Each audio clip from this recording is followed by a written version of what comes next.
ඔයා දන්නවද ලංකාවේ JDM කලාව ඇතුලේ කවදාවත් වටිනාකම බහින්නේ නැති පරම්පරා ගණනාවක කොල්ලන්ගේ පළවෙනි ආදරය මොකක්ද කියලා?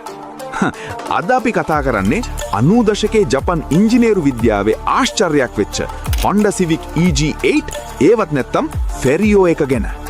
මචං මේක අවුරුදු 30ක් පරණ වුණාට අදටත් පාර යනකොට තියෙන ඒ ලුක් එක වෙන කිසිම අලුත් වාහනයකට දෙන්න බෑ. මේකේ තියෙන සුවිශේෂීම දේ තමයි මේකේ සස්පෙන්ෂන් සිස්ටම් එක. ඉස්සරහටයි පිටුපස්සටයි දෙකටම ඩබල් විශ්බෝන් සස්පෙන්ෂන් එන ලෝකයේ තියෙන ඊටාම සීමිත සෙඩාන් කාර් වලින් එකක් තමයි මේක.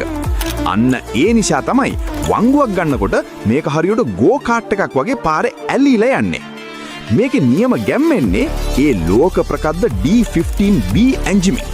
3 ස්ටේජ් VTEC තාක්ෂණයත් එක්ක එන මේ එන්ජිම තෙල් පිරිමැස්ම වගේම ඕනම වෙලාවක පෑගුවාම යන පිකප් එකත් නූලෙටම ලබා දෙනවා.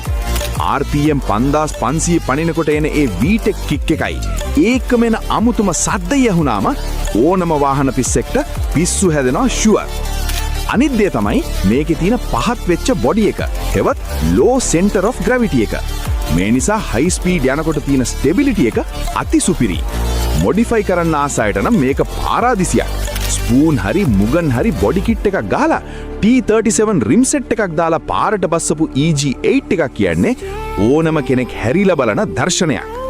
ඉතින් මචන් අලුත් ලක්ෂරි කාර් 10ක් දුන්නත් එක පාරක් හරි නියම EG8 එකක VTEC රස විඳපු කොල්ලෙක් කවදාවත් ඒක අමතක කරන්නේ නැහැ. අදටත් ලංකාවේ රීසෙල් වැලියු එක අතනින් මේක තියෙන්නේ පට්ටම තැනක.